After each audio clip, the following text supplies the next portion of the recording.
चाय विद राय में आज हमारे साथ में है यंग स्मार्ट और आज की यूथ के साथ में आज सीएमए फाइनल करने वाली प्रवनीत कौर जी। तो मैं चाहूंगा कि प्रवनीत कौर जी, एक स्टूडेंट लाइफ में नॉर्मली बच्चों को क्या क्या प्रॉब्लम आती है? सर, नॉर्मली स्टूडेंट्स को यही प्रॉब्लम आती है कि हम टाइम मैनेजमेंट कैसे करें। जनरली स्टूडेंट्स ये क्वेश्चन पूछते हैं कि कितना घंटा हम पढ़ाई करें, हम नोट्स कैसे बनाएं, हम उस चीज को याद कैसे करें, आप हमको कोई टेक्निक्स बताओ। तो सर मैं एक ही चीज बोलना चाहूंगी कि time really does not matter. What really matters is how you are understanding that concept.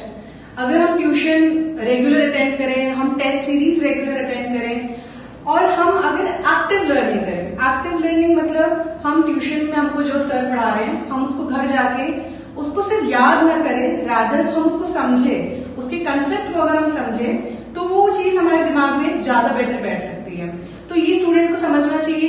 Generally student passive learning करते हैं, स्कूल से पढ़कर आते हैं, घर जाते हैं और उसे याद करने में बैठ जाते हैं। प्रवनीत जी, मैं यहाँ बीच में आपको थोड़ा सा रोकूंगा। प्रवनीत जी, ये बात सभी कह रहे हैं कि कॉन्सेप्ट लर्निंग करना चाहिए, लेकिन मैं आपको, आप डीपीएस 11th-12th पढ़ी हुई हैं और डीपीएस पास आउट होने के बाद में आप सीएमए जैसे कोर्स को कर रही हैं, तो इस बीच में आप अपना टाइम पूरा स्टडी में देती थी या इंजॉय भी करती थी, मस्ती भी करती थी, या जो बच्चों का एक जो एज ग्रुप रहता है कि हमें बाहर जाना है, आउटिंग पे जाना है, एक्सप्लोर करना है, बहुत सारी बातें करते हैं, तो इस तरह से आप करती थी या सिर्फ पढ़ाई में अपना ध्यान देती थी? सर मैं शुरू से बहुत सारी एक्टिविटीज में इन्वॉल्व रही हूँ।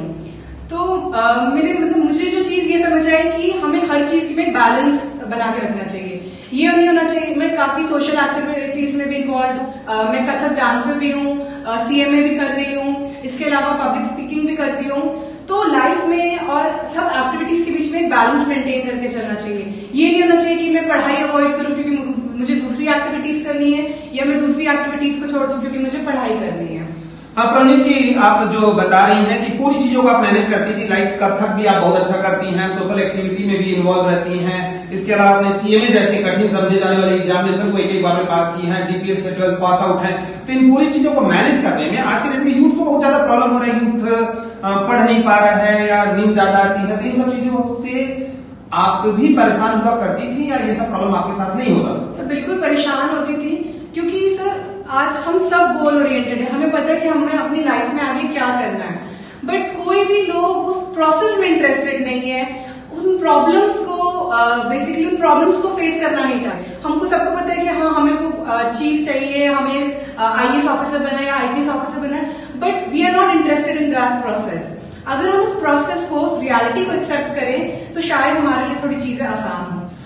चाय विद राय पे चर्चा मैं आगे जारी रखूंगा। प्रवनीत कौर जी ने बड़े अच्छे से बताया कि हम डिसाइड सबने देख ले रहे हैं कि आईएएस ऑफिसर, आईपीएस ऑफिसर बनना है, बट उस प्रोसेस के साथ कैसे मूव कर रहे हैं वो हम नहीं देख पा रहे हैं। यहाँ प्रवनीत जी, आप ये जो तीनों चारों मेंटेन करती हैं, लाइक आप कथक में भी बहुत अच्छा करती हैं और सोशल वर्क में भी मैंने देखा है आप काफी जगह इन्वॉल्व रहती हैं, और इतनी छोटी सी उम्र है, इस उम्र में आप सीएमए जैसे कठिन समझे जाने वाले एग्जामिनेशन को भी कंप्लीट करने के स्टेज में हैं। तो आप इन बच्चे, जो बच्चे आज के जो बच्चे हैं, आज का बच्चा जो सपने बहुत देख रहा है और जीवन बड़े खूबसूरत जीना चाहता है, उसके लिए क्या करना चाहिए? इसमें एक चीज जो मुझे बहुत हिट की, वो मैं बात शेयर करना चाहूंगी कि this life is very precious and precious चीजों को हम इन्वेस्ट करते हैं। So we need to think where do we want to invest this precious life and into what we want to invest this life. If we look at this way, we will really find something worthful to work on it. अब तुरंत मेरे सामने बैठी हैं, बड़े अच्छे से आप अपनी बातों को रख ले रही हैं। आजकल बहुत से बच्चों को स्टेज फियर होता है, स्टेज में बोल नहीं पाते हैं या किसी से चर्चा होती है। आपकी उम्र अभी 19-20 साल आपकी उम्र है, उस उम्र में आप जिस तरीके से आप बात कर रही हैं और बहुत बेबाकी से जवाब दे रही हैं, तो आप कम्युनिकेशन स्किल को कितना इंपॉर्टेंट मानती हैं आज के दिन? सर आगे का जो भी रास्ता है वो बहुत कॉम्पिटिटिव है। अगर हम बोले कि हिंदी बहुत इंपॉर्टेंट है, पर हम बिना इंग्लिश के भी हम सरवाइव नहीं कर सकते हैं, बिना कम्युनिकेशन स्किल के हम सरवाइव नहीं कर सकते हैं, बिना स्मार्टनेस के हम सरवाइव नहीं कर सकते हैं। तो ये सब चीजें ऐसा नहीं कि हम 3 दिन में सीख जाएं, ये ग्रेजुअली डेवलप होती है। तो इसके लिए कि हमें बहुत एक्टिवली सब चीजों में पार्टिसिपेट करना चाहिए। स्कूल में भी हमें बहुत सारे अवसर मिलते हैं, असेंबलीज में पार्ट, एनुअल फंक्शन में, ट्यूशंस में भी काफी एनुअल शोज होते हैं, हमें सब चीजों में बहुत एक्टिवली पार्टिसिपेट करना चाहिए। पब्लिक स्पीकिंग हो गया, ग्रुप डिस्कशन हो गया, इन सब से हमारा स्टेज फियर ग्रेजुअली डिक्रीज होगा एंड हमारा कॉन्फिडेंस लेवल वैसे ही इंक्रीज होगा। हाँ, बड़े खूबसूरत अंदाज में प्रवनीत जी ने बताया कि हर को कैरी करना है, यूनिवर्सल बनना है, यानी कम्युनिकेशन स्किल भी चाहिए, इंग्लिश भी चाहिए, अगर इंटरनेशनल मार्केट में आपको सर्वाइव करना है, हिंदी भी चाहिए, और साथ साथ में स्मार्टनेस। प्रवनीत जी, मैं कहना चाहूंगा कई बच्चे स्मार्टनेस के चक्कर में वो थोड़े ओवर स्मार्ट हो जाते हैं, इस बारे में आपका क्या कहना है? सर, ओवर स्मार्ट मुझे ना समूह लगता है कि हमें हमेशा अपने आप को मतलब बोलते हैं ना सर, ख्वाब ऊंचे देखने चाहिए, बट हमेशा हमें नीचे नीवा रहना चाहिए। मतलब अगर हम कोई चीज कर रहे हैं, हम भले उस चीज से सेटिस्फाइड है, but we should always try for something better. इससे हमारे अंदर और बेटर चीज करने की एक मोटिवेशन रहेगा। तो हमें हमेशा ये नहीं सोचना चाहिए कि I am the best, we are the best, but we should always try for something more better. मैं सोचता हूँ चाय विद राय की चर्चा पे प्रवनीत जी ने आपको बड़ी खूबसूरत जानकारी, खूबसूरत इंफॉर्मेशन आप तक दिया। मैं जाते जाते कहना चाहूंगा जो यंग जनरेशन है उनके लिए आप क्या कहेंगे, अगर सिंगल लाइन कहना हो तो? Practice is the key, the more you practice the more efficient you become. बहुत ही थैंक यू प्रवनीत जी। प्रवनीत और के साथ साथ अभी राहुल तनेजा जी मेरे साथ में है। राहुल तनेजा जी 12th, ऐसे बच्चों के लिए बड़ा अच्छा लगेगा जो बच्चे थोड़ा पढ़ने में कम इंटरेस्ट लेते हैं, मस्ती करते हैं। राहुल तनेजा जी 10th 74% पास आउट है और इन्होंने 12th का एग्जामिनेशन 88% से आपने पास किया। 88% था आपका। और राहुल तनेजा जी, आपने सीए में एक बार भी क्लियर किया? अभी तक फाउंडेशन से लेके फाइनल तक सब एक बार में। फाउंडेशन से लेके फाइनल तक राहुल तनेजा जी ने एक बार में एग्जामिनेशन क्लियर किया है। राहुल तनेजा जी, मैं सबसे पहले ये जानना चाहूंगा कि आप क्लासरूम में बड़ा मस्ती करते हैं और टीचर के साथ में आप हरदम कोशिश करते हैं, विथ रेस्पेक्ट करते हैं, मस्ती बहुत करते हैं। यस। तो पढ़ाई आप कैसे करते हैं?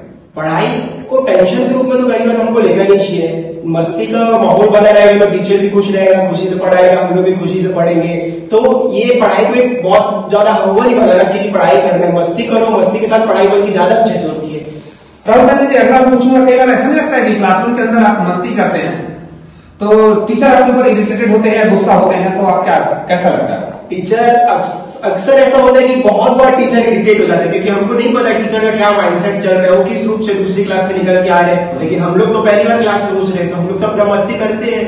तो मस्ती करो, लेकिन टीचर का माइंड देख करना चाहिए कि टीचर को सही लग रहा है कि नहीं, मतलब रिस्पेक्ट देगी। ये नहीं कि उनकी वैल्यूज हर्ट हो जाए, वैल्यूज हर्ट करे कभी नहीं। अगर टीचर भी वैसे रूप का हो, अगर टीचर का रूप देखना चाहिए उनके हिसाब से मस्ती करना चाहिए कि नहीं। जैसे आप ही हो, आपसे मस्ती में बातचीत करेंगे, आप भी मस्ती में रिप्लाई आता है तो वो सीख बहुत अच्छा लगता है। तो वैल्यूज हर्ट नहीं होना चाहिए। यानी राहुल तनेजा जी का कहना है कि टीचर को देख लो कि कुछ टीचर्स सीरियस होकर पढ़ाते हैं, कुछ फ्रेंडली नेचर के होते हैं। जो फ्रेंडली नेचर के होते हैं उनसे फ्रेंडली बिहेव करो, जो सीरियस है उनके साथ में सीरियस पढ़ो, क्योंकि जितने लोग होते हैं उतना अलग अलग तरीके होते हैं। राहुल तनेजा जी, मैं ये बोलना चाहूंगा कि पढ़ाई करते हो, आप पढ़ाई के पीछे बहुत सारी मस्ती करते हो, तो मस्ती की वजह से रिजल्ट के ऊपर इफेक्ट नहीं पड़ा? बिल्कुल नहीं, मेरे को तो लगता ही नहीं कि मस्ती एक फैक्टर है। सबसे पहली बात तो मैं ये कहना चाहूंगा कि पढ़ाई और मस्ती दो अलग चीज है। पढ़ाई को हमको मस्ती से रिलेट करना नहीं चाहिए, दोनों इनवर्सली रिलेशनशिप नहीं रखते, दोनों पॉजिटिव है। दोनों, अगर हम पढ़ाई में अच्छे और मस्ती में भी अच्छे तो ये दोनों पॉजिटिवली जा रहे हैं, इसमें कोई नेगेटिव इफेक्ट नहीं है। लेकिन एक चीज है कि रिजल्ट हमारा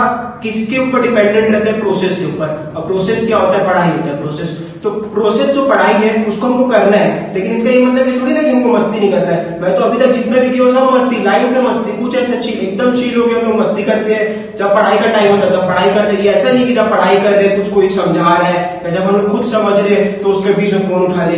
टीचर जब समझा रहे तो उसके बीच में उनको रोक के मस्ती करना चालू करता है, ऐसा नहीं। जब समझ रहे हो उसको समझो, घर जाके अपना रिवाइज कर लो, फिर उसके बाद निकल जाओ मस्ती करने। मस्ती करते हुए, मतलब ऐसे बच्चों के लिए जो मस्ती करते हुए पढ़ाई करते हैं, उसके लिए राहुल तनेजा जी बड़े अप्रोप्रिएट हैं। और चाय विद राय में हम थोड़ी देर पहले प्रवनीत कौर को सुन रहे थे, इस समय हम राहुल तनेजा जी के साथ हैं।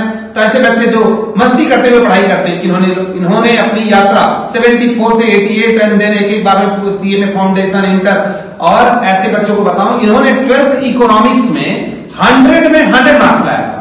12th इकोनॉमिक्स में 100 में 100 मार्क्स इन्होंने स्कोर किया था। तो राहुल तनेजा जी, आप कई बार देखा हूं मैं कि बड़ा इन्वायरमेंट कंटिन्यूअस आप स्टडी करते हैं या आपकी स्टडी का क्या पैटर्न है? ऐसा बच्चे लोग माइंड में पैटर्न उठा लेते कि अच्छा ये सब्जेक्ट तो मतलब इसका बहुत होगा, भगवान है इसमें, ऐसा कुछ भी नहीं होता है। हमको क्या है, एक जैसे किसी चीज से प्यार करना आना चाहिए। हम लोग जिससे प्यार करते हैं उसके लिए कुछ भी कर मिटते हैं। तो एक सब्जेक्ट को मैंने पकड़ लिया, उससे मैंने प्यार कर लिया, और वो सब्जेक्ट डेली अच्छा लगता था तो डेली थोड़ा थोड़ा पढ़ लिया। इस बाकी सब सब्जेक्ट में भी ओवरऑल परसेंटेज अच्छा है, लेकिन एक पर्टिकुलर सब्जेक्ट पकड़ लिया तो उसमें अच्छा नंबर आ गया। तो ऐसे जिसको जिसमें इंटरेस्ट है वो चीज फील्ड में पकड़ेगा तो हमेशा आगे जाता है। आपको ये नहीं लगता कई बार जब आप मस्ती करते हैं तो इससे दूसरे लोग हर्ट होते होंगे, या दूसरे लोग को बुरा लगता होगा, या आपकी मस्ती की वजह से उनको कोई तकलीफ पहुंचती होगी, तो आप क्या करते हैं? कभी कभी पहुंचती है, कभी कभी कोई बातों का बुरा लग जाता है लोगों को, तो हमको मस्ती करने के बाद अगर समझ आ रहा है कि हमने गलत चीज कर दिया तो एक्सेप्ट करना। एक्सेप्टेंस बहुत इंपॉर्टेंट फैक्टर होता है। एक्सेप्ट करो, सर या जो भी मैम को बुरा लगा उनको जाके सॉरी बोलो, अच्छे से रिस्पेक्ट दो, उसके बाद फिर करो मस्ती। मस्ती तो इन्होंने मतलब ये कहा कि अगर आप मस्ती करते हैं तो मस्ती करिए, लेकिन अगर किसी को ऐसा लगता है, क्योंकि हमारा इंटेंशन हर्ट करना नहीं है, अगर ऐसा कुछ हो जाता है तो बढ़िया जाकर के आप सॉरी बोल दीजिए, माफी मांग लीजिए, और विथ रेस्पेक्ट आप मिलिए टीचर के साथ में। तो बड़ा राहुल तनेजा जी ऐसे बच्चों के लिए बहुत ही इंपॉर्टेंट और मैं बोलूंगा कि आइडियल प्रूफ होंगे जो बच्चे मस्ती करते हुए पढ़ाई करते हैं। तो आप पढ़ाई कंटिन्यूअस प्रोसेस में करते हैं, हर दिन थोड़ा थोड़ा पढ़ते हैं, या एग्जामिनेशन आता है तो दिन रात पढ़ने लग जाते हैं? होता क्या है कि हम लोग ट्यूशन में पढ़ते हैं, ट्यूशन में कोई चीज पढ़ाया जाता है तो सबसे पहला बात यह है कि ट्यूशन में उसको ध्यान देकर पढ़ लो, 1 घंटा 1.5 घंटा जितना भी है। उसके बाद मात्र आपको 1 घंटा लगेगा अगर ट्यूशन में आपने ध्यान दिया तो उसको घर जाके रिवाइज करने में। मैं इस बात पे बिलीव करते ही नहीं कि दिन में 3-4 घंटा बैठ के पढ़ो, ये बात एकदम मिथ है, बिल्कुल पूरी तरीके से मिथ है।